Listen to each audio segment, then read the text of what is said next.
दोस्तों, मुसलमानों के खिलाफ लोगों को भड़काने के लिए कई तरह की थ्योरी और स्टोरी चलती रही है। कई तरह की हैं। अब उन्हीं को धरातल पर उतारा जा रहा है। एक बार फिर से वैसी ही कहानियां गढ़ी जा रही हैं जो किसी ने अपनी आंखों से देखी नहीं है, बस सुनी सुनाई है और गढ़ी गढ़ाई है। और उसी के जरिए मुसलमानों के खिलाफ गंदगी उगलने का काम ऐसी ऐसी जगह हो रहा है जहां हम जैसे लोगों का पैसा खर्च, यानी हिंदू मुस्लिम सिख ईसाई सबके टैक्स का पैसा खर्च किया जा रहा है। वहीं ऐसी ऐसी कहानियां सुनाकर मुसलमानों का बॉयकॉट किया जा रहा है, जबकि प्रशासन कह रहा है कि ऐसा कोई आदेश जारी नहीं किया, लेकिन डंके की चोट पर मुसलमानों को खदेड़ा जा रहा है। यही नहीं, एक और कहानी आज आपको सुनाऊंगा कि कैसे ये अंध जमात के हाथ एक कहानी लगती है और उस झूठी कहानी को खुले तौर पर प्रसारित किया जाता है। एक एक खबर दिखाऊंगा आपको कैसे मुसलमानों के खिलाफ गंदगी उगलने की पूरी प्लानिंग तैयार की गई। नमस्कार, मैं हूं प्राज्वल गौतम और आप देख रहे हैं the live TV. The live TV, सच सबसे आगे। दोस्तों, आपको पता ही है इस देश के अंदर मुसलमानों के खिलाफ बहुत जल्दी से थ्योरी बनाई जा सकती है। मैं बहुत आसानी अगर कहें तो आज ही मैं एक ऐसी थ्योरी सेट कर दूं जिसके बाद आप कहेंगे इतने गलत होते हैं मुसलमान, या फिर मुसलमान ही छोड़िए, किसी भी धर्म के लिए कोई भी स्टोरी बना देना बड़ा आसान हो गया है, बड़ा आसान। लेकिन इन दिनों टारगेट पर मुसलमान है। वो कह रहे थे ना फैशन हो गया है अम्बेडकर अम्बेडकर बोलना, तो ऐसे मुसलमानों के खिलाफ गंदगी उगलना इस दौर में फैशन हो गया है और यही काम किया जा रहा है। सबसे पहले समझिए कि प्रयागराज में जो महाकुंभ चल रहा है उसका पैसा भारतीय जनता पार्टी या फिर योगी आदित्यनाथ जी या फिर नरेंद्र मोदी साहब या अमित शाह बाबू अपनी जेब से नहीं देते।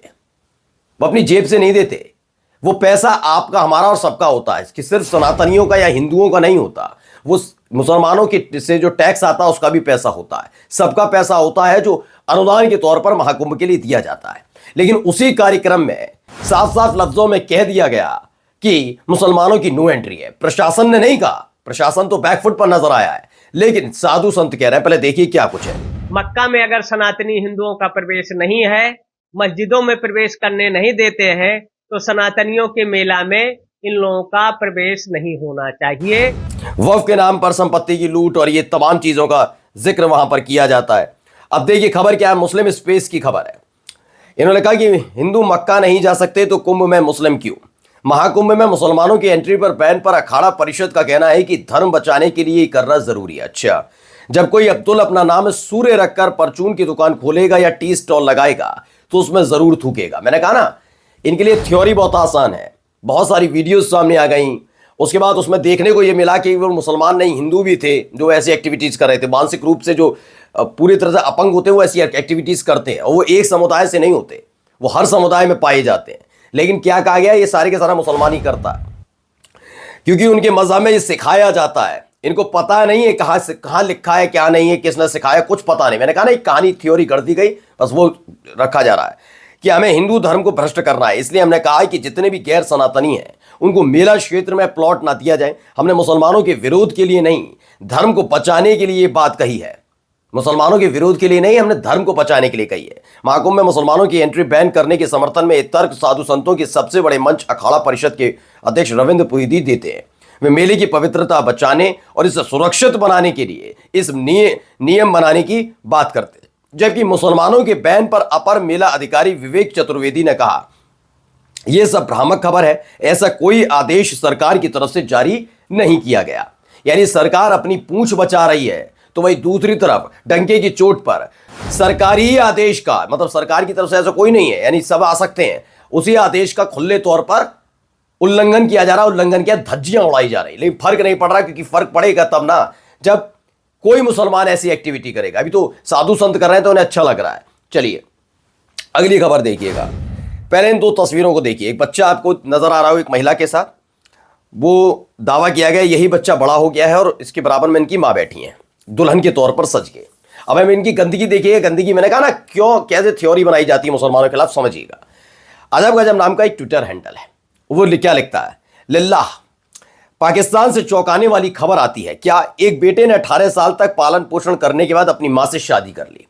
ये दावा करते हैं कि ये जो लड़का है छोटा सा, ये छोटा था, अपनी मां के साथ रहता था, 18 साल बाद इसने अपनी मां से शादी। दुनिया भर में खबर वायरल है। अब्दुल अहद ने खुद अपनी कहानी सोशल मीडिया पर शेयर की। अब्दुल ने खुद इस बात का खुलासा किया। अब्दुल अब मां के साथ बदतमीजी, जो भी गंदे गंदे शब्द इन्होंने लिखने होते हैं, ये इन्होंने लिखे। अब असली खबर क्या है जरा इसके जरिए आप समझिएगा। ये देखिए, ये वीडियो पहले सामने आई, पहले वीडियो पूरी देखिएगा। ये पूरी वीडियो आप जरा देखिए और समझिए क्या है। ये बॉन्डिंग आपकी, शायद आपकी और आपके परिवार में भी अपनी मां के साथ, अपनी बहन के साथ हो सकते हैं, लेकिन उसे किस तरीके से जनरेट किया गया उसे समझिए। देखिए अब क्या है लिखा। राहुल गुप्ता, इसी खबर को लेकर राहुल गुप्ता जब उन्होंने बदतमीजी की, उसमें लिखा पाकिस्तान में अब्दुल अहमद ने अपनी मां की पहली शादी टूटने के 18 साल बाद दूसरी शादी करवाने का फैसला किया। दूसरी शादी कराने का फैसला अपनी मां का, अपने खुद नहीं कर रहा है, उसने दूसरे के शख्स से अपनी मां की शादी कराने का फैसला किया। तो कुछ जाहिल किस्म के लोग लाइक और कमेंट के चक्कर में पोस्ट करके कह रहे हैं कि बेटे ने अपनी मां से शादी की है। दरअसल इस मां ने पहली शादी किसी वजह से टूटने के बाद अपने बच्चे की देखभाल में कोई कमी ना हो, इस वजह से अपनी सारी जिंदगी गुजार दी। लेकिन बच्चे जब बड़े हो गए तो उन्हें अपनी मां की फिक्र हुई, तो बड़े बेटे ने अपनी मां की दूसरी शादी करवाने का फैसला किया। दरअसल पति या पत्नी के बीच रिश्ते टूटने के बाद दूसरी शादी न करने के लिए बच्चे समाज क्या कहेगा इस चक्कर में दूसरी शादी का विरोध करते हैं।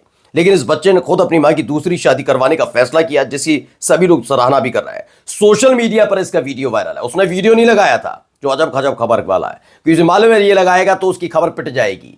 जो उसने जहर फैलाने का ठेका उसे दिया गया है मुसलमानों के खिलाफ, वो पिट जाएगा। तो ये देखिए कैसे गंदगी फैलाते हैं, इनकी मानसिकता सोचिएगा। और अब सोचिए जो इस तरह के लोग इस तरह की खबरें लिखते हैं, बनाते हैं प्रोपेगेंडा, तो इनके घर में इनसे ही इनके घर वाले, खासकर महिलाएं सदस्य कितनी सुरक्षित होंगी। खुद सोचिए जो अपनी मनगढ़ंत कहानियां इतनी गंदी गंदी बना सकते हैं, माँ बेटे के रिश्ते के लिए, भाई बहन के रिश्ते के लिए, माँ बाप बेटी के रिश्ते के लिए। तो सोचिए इनके घर में इनकी खुद ही महिला सदस्य है, चाहे वो बच्ची हो, बड़ी हो, बूढ़ी हो, कोई भी हो, कितनी सुरक्षित होगी सोचिए। जो अपनी कहानी कपोल कल्पना इस तरह की अपनी पालते हैं किसी दूसरे धर्म को बदनाम करने के लिए, उन पर कितना अगर हावी हो जाए यही सारी कहानियां, तो वो उनके घर की महिलाएं कितनी सुरक्षित हैं खुद ही सोचिएगा। चलिए एक और खबर दिखा रहा हूं। खबर है दिल्ली की। पहले ये वीडियो एएनआई की है, थोड़ा आप देखते जाइए कैसे पुलिस वाले वहां बस्ती में पहुंचते हैं, महिलाओं से पूछताछ, कभी ये कभी वो, अलग अलग जगह ये तमाम चीजें निकल कर आई। इसे मुस्लिम स्पेस ने क्या लिखा, जब बंगाली भाषी भारतीय मुसलमान अवैध बांग्लादेशी घुसपैठिए हो जाएं। दिल्ली की खबर है रघुबीर नगर झुग्गी इलाके में अवैध बांग्लादेशी घुसपैठियों को पकड़ने का अभियान जारी। दिल्ली पुलिस ने कहा यह अभियान पिछले कुछ समय से दिल्ली में चल रहा है। संभावित इलाकों में जहां अवैध बांग्लादेशी घुसपैठियों की पाए जाने की संभावना है, हम घर घर जाकर सर्वेक्षण कर रहे हैं और लोगों के दस्तावेजों की जांच कर रहे हैं। अगर हमें कोई ऐसा व्यक्ति मिलता है जिसके पास उचित दस्तावेज नहीं है, जो इस देश का नागरिक नहीं है, तो हम उसके निर्वासन की प्रक्रिया शुरू करते हैं। ये सारी कहानियां हो रही हैं, लेकिन सवाल यह है कि एक व्यक्ति जो है मुस्लिम और बंगाली बोलता है तो वो बांग्लादेशी हो जाएगा, ये बड़ा अपने आप में अजीब नहीं लगता? क्योंकि बंगाल में रहने वाले लोग भी दिल्ली आते हैं। क्या बंगाल, जो बांग्लादेश छोड़ दीजिए, पश्चिम बंगाल का तो अपना हिस्सा है ना, वहां के लोग भी अगर दिल्ली आते तो उन्हें बांग्लादेशी बताया जा रहा है क्या? ये बहुत जरूरी है, क्योंकि हाल ही में लखनऊ में भी कुछ ऐसी ही खबर आई कि असम के रहने वाले लोगों के साथ बदसलूकी की थी। अब डॉक्टर मुकेश कुमार कहते हैं ऊपर से देखने से लगता है कि सुप्रीम कोर्ट के निर्देश के बाद संभल शांत हो गया।